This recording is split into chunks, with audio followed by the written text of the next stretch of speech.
इस बात की कमिटमेंट की गई थी कि अफगानिस्तान की सॉइल को इस्तेमाल नहीं होने दिया जाएगा पाकिस्तान या किसी और मुल्क के खिलाफ, और ये कमिटमेंट बायलैटरल तौर पे भी की गई है। तो मुझे उम्मीद है कि अफगान इंटरिम एडमिनिस्ट्रेशन अपनी इस जो कमिटमेंट उन्होंने की है उसकी पासदारी करेगा आइंदा भी, और जिस किस्म के वाक़यात हुए हैं पिछले चंद हफ्तों में उस किस्म का कि दोबारा रिपीट नहीं होंगे। Mohammad Nazim.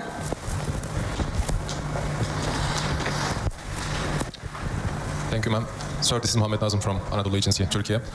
Yesterday, the Russian embassy in Islamabad had announced that Pakistan received liquefied petroleum gas from Moscow. And we know that Pakistan also purchased liquefied natural gas in July. And there are sanctions against Russia by the Western countries, as we all know.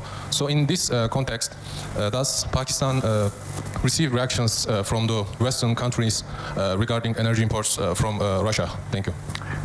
The question that you have just raised regarding purchase of oil and other things from Russia, I'll say that our relations with Russia are improving. There are many other countries who are, including the European countries, many countries in South Asia, in the Middle East, who have this trading relationship with Russia. So Pakistan has not really done anything which would be different from any other country, whether it's the European countries or the Middle Eastern countries, or for that matter, any other South Asian countries, including our neighbor. I don't think Pakistan, by purchasing these items from Russia, has violated any sanction law or any international law. Ali Hussain.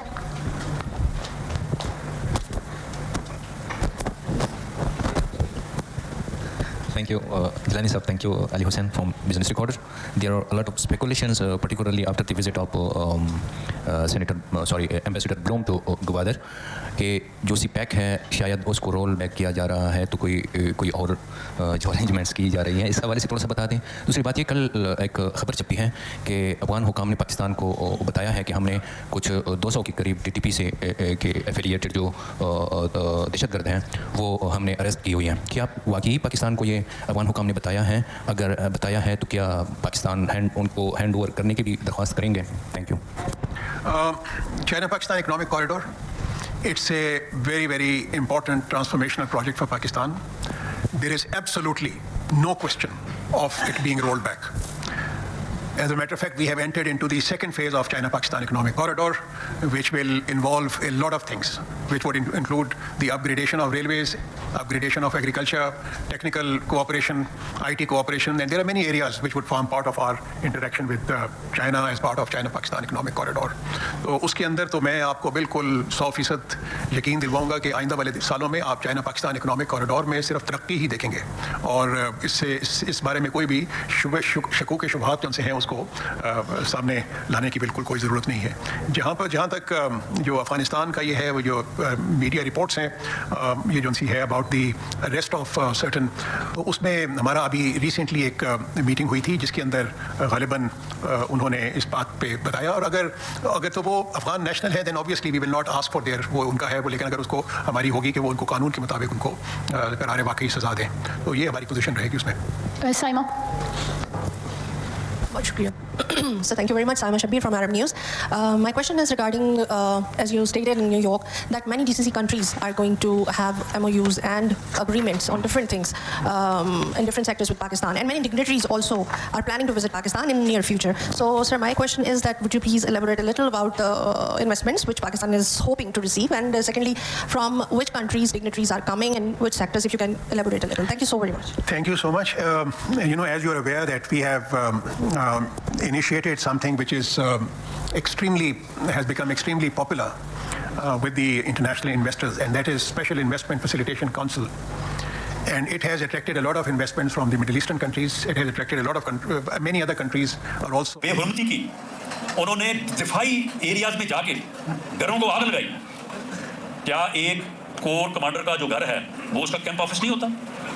उस camp office में अगर रात को emergency हो जाए तो क्या उसने फिर अपने ऑफिस पहुंचना होता है? वहीं पे हर चीज़ होती है, वहाँ पे हसास तरीन हालात होते हैं, वहाँ पे दिफा से मतलब तमाम मालूमात होती हैं। क्या वहाँ पे लूट मार नहीं हुई? वहाँ पे जो ऑपरेटर्स पड़ा था उसे चुराया नहीं गया, उस घर को चलाया नहीं गया, तो क्या उसकी तफ्तीश जो है वो अल्लाह देता थानेदार ने करनी है? वो आर्मी के लोगों ने करनी है?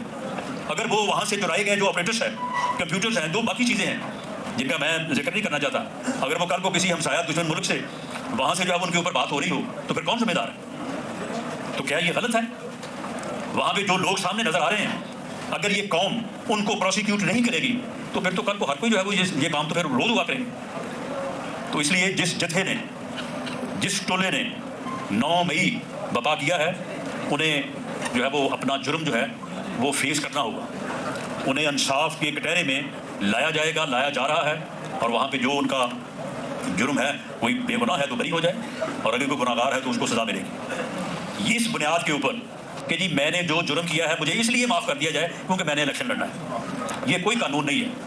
पाकिस्तान में नहीं, पूरी दुनिया में कोई कानून नहीं है। पूरी दुनिया में किसी जगह पे ये रायत नहीं है कि क्योंकि इसने इलेक्शन लड़ना है तो लिहाजा जो है ना ये बाद में हिसाब दिया जाए, इसे आप इलेक्शन लड़ने दिया जाए। ऐसा नहीं है, पूरी दुनिया में नहीं है, और ऐसा पाकिस्तान में भी नहीं होगा, और ऐसा हम होने भी नहीं देंगे। जिन लोगों ने ये जुर्म किया है उन्हें ये हिसाब जो है वो देना होगा। इस सूरत हाल में पाकिस्तान मुस्लिम लीग नून के पार्लियामेंटेरियंस, मेरे भाइयों और मेरी बहनों, इस सूरत हाल में जब इस वक्त मुल्क है तो एक ही उम्मीद है, बका का एक ही रास्ता है, इसके अलावा कोई और ऑप्शन नहीं है कि उसी जमात को और उसी लीडर को जिसने कम से कम 2 मरतबा पहले भी इस मुल्क को जो है वो बहरान से निकाला है, उसे दोबारा जो है वो मौका दिया जाए। ये कौम उसके ऊपर दोबारा इत्मीनान करे, तीसरी बार इत्मीनान करे, उसको अपना मैंडेट दे जिस तरह से 2013 में दिया था। और आप और पाकिस्तान मुस्लिम लीग, ये कौम उसकी क़यादत में मुल्क को, जो कि इस वक्त जिस दहाने पे, डिफ़ॉल्ट के दहाने पे खड़ा है, उसे जो है वो आगे लेके जाया जा सके खुशहाली की तरफ। और वही सफ़र जो 28 जुलाई 2017 को रुका था, जब फैसला आया मियां नवाज शरीफ के ख़िलाफ़, उस सफ़र को हम जो है वो वहीं से शुरू करें। लेकिन मेरे भाइयों, मेरी बहनों, ये सफ़र जो है ये 21 अक्टूबर को शुरू होना है, और 21 अक्टूबर को अगर आपने ये सफ़र सही तरीके से शुरू ना किया तो फिर आप अपना रास्ता जो है वो खोटा करें। और 21 अक्टूबर को सही मानों में ये उसी वक्त जो है वो शुरू हो सकता है कि आपको जो टारगेट्स 18 सितंबर को पार्टी की चीफ ऑर्गेनाइज़र मोहतरमा मरियम नवाज साहबा ने, उस वक्त वहाँ पे आप भी सब मौजूद थे, हमारे जो सीनियर लोग स्टेज पे बैठे हैं, मैं भी वहाँ पे मौजूद था, बल्कि कायदे मोहतरम भी मौजूद थे, उनकी मौजूदगी में वो टारगेट्स जो है वो दिए गए। उसके मतलब मेरी ये गुजारिश है कि ठीक है, कोऑर्डिनेटर्स भी, मैं भी आज यहाँ पे सिर्फ इसलिए हाज़िर हुआ हूँ कि एक दफ़ा आपके साथ बैठ के बात हो जाए, आपस में गुफ्तगू हो जाए, थोड़ा इस बात के ऊपर जो है वो जोर हो जाए। कोऑर्डिनेटर्स भी आएंगे, आपके डिवीजनल और डिस्ट्रिक्ट प्रेसिडेंट भी मीटिंग्स करेंगे, लेकिन जिम्मेदारी का एहसास जो है ये जब तक आप ज़ाती तौर पर अपनी ज़ात पर नहीं लेंगे तो उस वक्त तक जो है वो बात नहीं बनेगी। इसमें आप यकीन करें कि हमने जो कैलकुलेशन की है उसके मुताबिक वो सफ़र जिसका आगाज़ 21 अक्टूबर को, और वो रिसेप्शन जो वो इस्तकबाल जो हम 21 अक्टूबर को करना चाहते हैं, अगर वो टारगेट आप पूरा करें तो उससे वो बिल्कुल 100% जो है वो सही और दुरुस्त जो है वो होगा। लेकिन अगर आप उससे बढ़ के करें, जिस तरह से यहाँ पे सभी ने बात की है और आबद रज़ा साहब ने भी बात की है, तो वो जो है वो आपकी यानी अपनी जो है वो ख्वाहिश है, आपका जोश है, जज्बा है, लेकिन जो टारगेट है वो आप पूरा आपने करना है, और उसी तरह से करना है जिस तरह से हमने अर्ज किया, क्योंकि ये चीज़ें जो है वो हमारे अंदर मौजूद हैं और इनकी जो है वो प्रैक्टिस होती रही है। बाज़ दोस्त कहते हैं कि ये इस तरह से कभी होया नहीं, वाकई कि इस तरह नहीं होया, लेकिन ये इस तरह सानू करना पड़ेगा। अब हमें इस तरह से करना होगा कि आपने जो आपका टारगेट है 500 बंदों का, उसके नाम और नंबर आपने भेजने हैं और उनको हमने चेक भी करना है। कम से कम 10% लोगों को हम जो है वो फ़ोन करेंगे वहाँ ऑफिस से और उनसे पूछेंगे। तो अगर उन्होंने कहा कि सामने किसी ने पूछे नहीं, पता नहीं नाम किन्हें भेज देता है और मुझे नहीं मालूम कि मेरा नाम क्यों लिखा गया है, तो वो फिर हम आपसे बात करेंगे। आज एक दोस्त ने शेखुपुरा से हल्का है 2119 लोगों की लिस्ट उसने जमा करवाई है और उसने कहा कि मेरा दावा है कि राना साहब आप इनमें से 10% को फ़ोन करें, 50% को फ़ोन करें। अगर ये बंदे कहें कि हमसे बात नहीं हुई या हमने उस दिन जो है वो मीनारे पाकिस्तान नहीं आना, तो मैं कसूरवार, क्योंकि हर बंदे से बात करके उन्होंने उसका नाम जो है वो लिखा है, हर वर्कर से बात करके। तो ये लिस्ट जो है ये आपने हमें ज़रूर भेजनी है, इसको आप तैयार करें। और उसकी वजह ये है कि ये नंबर जब हमारे पास आ जाएंगे, फ़ोन नंबर क्यों ले रहे हैं, तो वो एक ऐप हमने तैयार करवाई है, उसके ज़रिए से हमें उस दिन पता होगा कि ये लोग कहाँ हैं। अगर उनमें से लोग जो है वो गुजरात बैठे हैं तो ये पता चल जाएगा, वो सिस्टम बता देगा कि इतने लोग जो हैं ये अब जलसागाह में हैं और इतने लोग जो है वो नहीं है, वो अपने घरों में हैं। तो ये हमें ऐसे इससे पहले हुआ नहीं है और आप लोग ये एतराज़ करते रहे हैं कि लो जी इतने पूछते हैं कोई नहीं, किसी ना किसी को अच्छा कर दी शाबाश है, ना किसी को बुरा कर दी जी है वो तंबीह है, ये आप लोग कहते रहे। तो इसलिए इस मरतबा हमने ये कोशिश की है और ये हमें कोशिश करनी चाहिए कि हम जो है वो इस बात को इस मरतबा इंश्योर करें कि जो लोग काम करें, जो लोग अपने काम को पूरा करें, जो लोग अपने काम के ऊपर पूरा उतरें, उनको शाबाश भी दी जाए, और जो ना करें उनसे कम से कम जो है वो ज़ाहिर अफसोस जो है वो ज़रूर किया जाए कि जी आपने जो है ये क्यों नहीं किया। और इसी तरह से आगे चल के आपने जो ट्रांसपोर्ट करनी है उसके भी आप हमें नंबर्स दें कि 500 लोगों जो है वो कम से कम 10 बसों में लेके जाएंगे।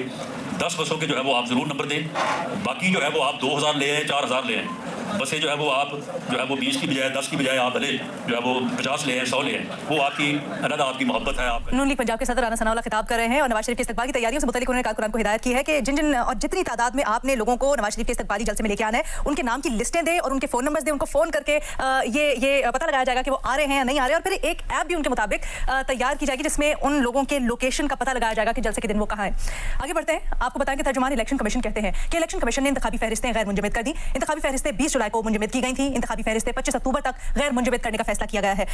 मजीद तफसीलात जानते हैं अपनी नुमाइंदा नौशीन यूसुफ से। नौशीन, आगाह कीजिएगा। जी बिल्कुल, इलेक्शन कमीशन ने इंतखाबी फहरिस्तें जो कि उन्होंने 20 जुलाई को मुंजमद की थी उन्हें दोबारा गैर मुंजमद कर दिया। वोटर फहरिस्तें जो है वो 25 अक्टूबर तक जो है वो गैर मुंजमद रहेंगी और इलेक्शन कमीशन ने कहा है कि तमाम वो अफराद जो अहल हैं वो अपने 25 अक्टूबर तक अपने वोट के जो इंदराज है, खराज है, मुंतकली और शनाख्ती कार्ड के मुताबिक अपने कवायद की जो दुरुस्तगी है उसको यकीनी बना सकते हैं। जी बहुत शुक्रिया नौशीन तफसीलात के लिए। पीपल्स पार्टी की रहनुमा शरी रहमान कहती हैं कि सरेआम फांसी जैसे कवानीन माशरे में बर्बरियत का सबब बनते हैं। सेनेट की कायमी कमेटी बराए दाखिला के इजलास में इजहार ख्याल करते हुए शरी रहमान का कहना था कि तरक्की याफ्ता और मुहज़्ज़ब माशरों में सरेआम फांसी को खत्म किया गया है। रेप एक घिनौना जुर्म है, लेकिन सरेआम फांसी इसका हल नहीं है। सरेआम फांसी की सजा ज़ियाउल हक की अमरीत में दी जाती थी। शरी रहमान ने इजलास में सवाल किया कि जो ममालिक रेप के मुजरिम को सरेआम फांसी की सजा देते हैं, क्या वहाँ ये जुर्म खत्म हो गया है? यह साबित नहीं होता कि सरेआम फांसी देने से ये जुर्म खत्म हो जाता है। शरी रहमान ने कहा कि सरेआम फांसियों से माशरे में रेप खत्म नहीं होगा, इससे माशरे में बर्बरियत में इजाफा होगा। वो सेनेटर मुश्ताक अहमद के इस बिल की शदीद मुखालफत करती हैं। निगरान वज़ीर आला सिंध मकबूल बाकर ने कराची में मुमताज़ तालीमी तंजीम के दूरबीन के तहत चलने वाले इदारे गवर्नमेंट एलिमेंट्री कॉलेज हुसैनाबाद का दौरा किया और तालीम के शोबे के लिए तंजीम की खिदमात को सराहा।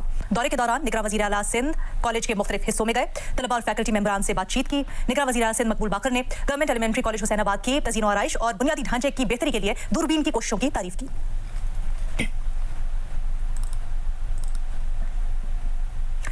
पीटीआई के रहनुमा शहजाद कुरैशी ने कहा है कि पेट्रोल के बाद कराची के लिए बिजली 4 रुपये 45 पैसे फी यूनिट महंगी कर दी गई है। पाकिस्तान तहरीक इंसाफ कराची के शहरियों के लिए बिजली की कीमत में इजाफे को रद्द करती है। फौरी तौर पर बिजली की कीमत में इजाफा वापस लिया जाए। एक बयान में शहजाद कुरैशी का कहना है कि पीडीएम हुकूमत की IMF से डील के समरात महंगाई की सूरत में मिल रहे हैं। मुल्क को 70% रेवेन्यू देने वाला शहर कराची लावारिस बना दिया गया है। स्ट्रीट क्राइम में मुसलसल इजाफा हो रहा है। शहजाद कुरैशी ने कहा कि IMF को खुश करने के लिए अवाम पर जुल्म किया जा रहा है। भारतीय हुक्मरान जमात बीजेपी का इंतखाबात में कामयाबी के लिए एक बार फिर मुसलमान मुखालिफ फार्मूले का इस्तेमाल। रियासत कर्नाटक में इंतखाबात से कबल करोड़ों सारिफीन को सोशल मीडिया पर मुसलमान मुखालिफ मैसेजेस मिलना शुरू हो गए। अमेरिकी अखबार द वॉशिंगटन पोस्ट के मुताबिक बीजेपी के अमले ने भारतीय शहरियों के खौफ से फायदा उठाने के मकसद से सोशल मीडिया पर मवाद तैयार कर रखा है। बीजेपी 1.5 लाख से ज्यादा सोशल मीडिया वर्कर्स के जरिए मुसलमान और इस्लाम मुखालिफ मवाद को सोशल मीडिया पर फैला रहा है। अमेरिकी अखबार का मजीद कहना था कि फेसबुक ने भारतीय फौज के खुफिया तौर पर चलाए जाने वाले मुतअद्दिद जाली अकाउंट्स पकड़े। कंपनी ने कई मुलाजमीन उनके अकाउंट्स को बंद करना चाहते थे, लेकिन नई दिल्ली में मौजूद फेसबुक के दफ्तर के एग्जीक्यूटिव्स ने मुलाजमीन को कार्रवाई से रोक दिया। और अब आप देख सकेंगे जियो पाकिस्तान। क्रंच, क्रीम और फ्लेवर का ट्रियो। सुप्रीम दानेदार, इतने बड़े दाने और उतनी ही जायकेदार। सुप्रीम जमा है अपना रंग। सुप्रीम दानेदार, दाने हैं इतने बड़े कि इसे सब मान जाएंगे। अब आ गई है सुप्रीम दानेदार में भी बड़ा दाना, बड़ी जायकेदार। झलक ब्यूटी क्रीम पिंपल्स हटाए, डार्क सर्कल्स घटाए, बनाए चार्मिंग, ग्लोइंग हमेशा। झलक beauty cream. Click click glow. Supreme दानेदार, इतने बड़े दाने और उतनी ही जायकेदार। सुप्रीम जमा है अपना रंग। सुप्रीम दानेदार, दाने हैं इतने बड़े कि इसे सब मान जाएंगे। अब आ गई है सुप्रीम दानेदार में भी बड़ा दाना, बड़ी जायकेदार। पावरफुल ड्यूरेबल मोटर से चाहे जितने ही कपड़े हों ये चलती जाए, और रॉयल ड्रायर कपड़ों को करे इंस्टेंट ड्राई। रॉयल, साथ जिंदगी भर का।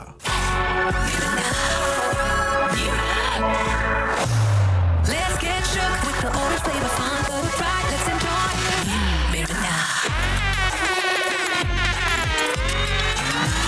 Mirinda. Mirinda.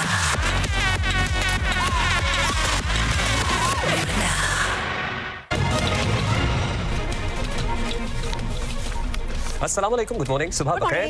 क्या हाल है आप लोगों का? Welcome Finally, our stars have reached India.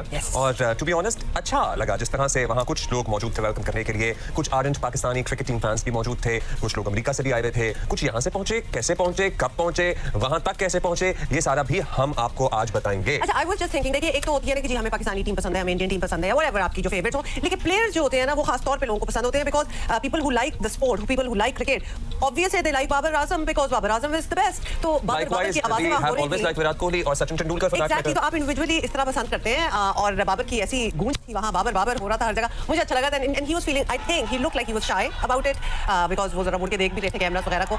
लेकिन बहुत थोड़ी तादाद में पाकिस्तानी क्रिकेट टीम फैंस थे, लेकिन अदरवाइज उनका वहीं का क्राउड था जो बाबर की आवाज़ लगा रहा था. Babar is a world class player, दुनिया के नंबर 1 प्लेयर हैं, रहे हैं. मतलब उनकी फिनेस, उनकी टेक्निक, उनकी जितनी अचीवमेंट्स हैं उससे कोई दुनिया में इनकार नहीं कर सकता. सो वहाँ भी जिस तरह यहाँ cross the border Virat Kohli के फैंस हैं. अगर हम प्रेजेंट टाइम्स की बात करें तो इंडिया में इस वक्त वर्ल्ड कप में नंबर 1 बैटर के तौर पे बाबर आजम ने लैंड किया. आईसीसी नंबर 1 बैटर बाबर है. इसी तरह उधर बाबर के फैंस हैं. अगर थोड़े पुराने जमाने में जाएं तो जिस तरह सचिन तेंदुलकर के यहाँ फैन होते थे, वसीम भाई के वहाँ कितने फैंस होते थे, शोएब अख्तर के कितने फैंस हैं अभी भी इंडिया में. अच्छा, बाय द वे, तो ये जो हम अभी आपको विजुअल्स वगैरह दिखा रहे हैं और अभी आपको सुनाते भी हैं, तो this was at the airport. और ऑब्वियसली एयरपोर्ट पे आपको पता है लोगों की कितनी तादाद हो सकती है, कम ही होते हैं, लिमिटेड होते हैं. इवन उसमें भी मुझे अच्छा लगा कि उसका नाम लिया जा रहा था. एक्चुअली एयरपोर्ट है या होटल है? ये जो मनाजिर है, ये होटल है मेरा ख्याल है, जहाँ पर इन्हें ये डिफरेंट कलर्स के बनारसी स्कार्फ दिए जा रहे हैं. और आई वंडर ये हैदराबाद दक्कन के कोई खास है स्टॉल्स जो दिए जा रहे हैं या फिर ये वही टिपिकल बनारस वाला मामला है? मतलब जो भी टिपिकल व्हाटएवर है उन लोगों का अपना. So whatever is given, it's an honour, it's good. और इसके अलावा छिड़काव किस चीज का हो रहा था? गुलाब जल का छिड़काव हो रहा होगा मेरा ख्याल है ना, गुलाब कार की होगा मोस्ट लाइकली. और क्या हो सकता है? Some nice fragrance whatever it is. इतना तो हो नहीं सकता. रिजवान भी आ गए, रिजवान ने स्कार्फ जो है वो हाथ में पकड़ लिया है.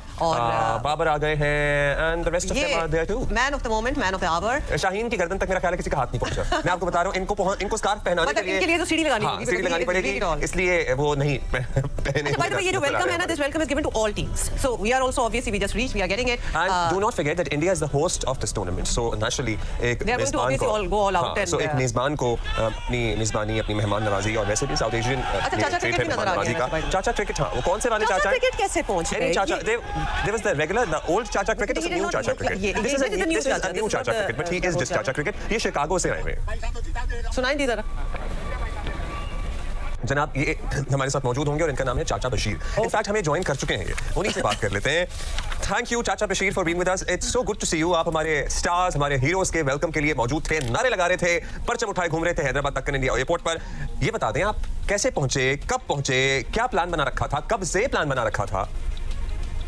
सर तक वर्ल्ड कप तक ऐलान हुआ, मैंने उदीवते प्रोग्राम बनाया. मैं हैदराबाद से आया, मेरा ताल्लुक कराची से है, लेकिन मैं अमेरिका में 45 ईयर से अमेरिका में रह रहा हूँ, शिकागो में. मेरा ओरिजिनली बॉर्न कराची पाकिस्तान है. सो कराची से है लेकिन 45 साल से शिकागो में क्रिकेट के फैंस हैं, इसलिए पहुंच गए. इसलिए पहुंच गए ऑब्वियसली, फिर तो आपके लिए आसानी होगा, वरना तो हम तो यही सवाल पूछना स्टार्ट हो जाते हैं किस तरह हुआ वीजा, और ये हम ऑब्वियसली बातें कर रहे थे. अच्छा, आप एयरपोर्ट पे मौजूद थे, अभी हमने आपकी विजुअल्स देखी है, बड़े नारे बिचारे लगाए जा रहे थे. तो क्या आपको कैसा माहौल लग रहा था? वहाँ जो दीगर लोग थे जो ज्यादातर ऑब्वियसली इंडियंस ही होंगे, तो उन्होंने पाकिस्तानी टीम की आमद पर क्या रिएक्शन दिया? पूरे इंडियन थे. मैं बोलता था जीतेगा भाई जीतेगा, हम लोग इंडिया बोलते थे. मैं बोलता था एक बार पाकिस्तान बोलो. नहीं, बहुत मोहब्बत वाले लोग थे और पाकिस्तानी टीम का उन्होंने बहुत अच्छा वेलकम किया. पुलिस वालों ने मेरा फ्लैग ले लिया. तो अब पुलिस वालों ने फ्लैग ले लिया, वो हमने देखे हैं कुछ विजुअल्स, पुलिस वालों ने फ्लैग ले लिया. वैसे क्या जरूरत थी, आई वंडर. लेकिन आपने भी बड़ी हिम्मत दिखाई. वैसे एक होता है पहुंच जाना, एक होता है पूरा पश्चिम का लिबास पहनकर पहुंचना, फिर झंडा भी लहराना, फिर नारे भी लगाना और नारे लगवाने की कोशिश भी करना. सो कोई नाखुशगवार सूरत हाल भी आपको पता ही है, जैसे पुलिस वाले ने अभी तो सब फ्लैग लिया, बन सकती थी, थैंकफुली बनी नहीं. तो आपको कंसर्न था, डर था थोड़ा बहुत? मुझे परवाह नहीं है. इतने पहले मैं 2011 में मोहाली में भी अकेला पाकिस्तान का झंडा और जिंदाबाद के नारे लगाए. इस बार भी मैं अकेला